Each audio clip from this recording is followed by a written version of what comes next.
Ito dito. Nakasunod sa ba.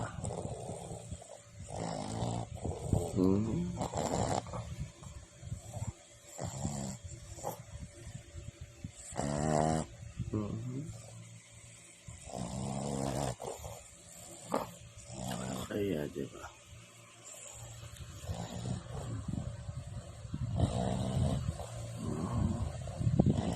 Makakatulog ka ba pag ganyan katabi mo?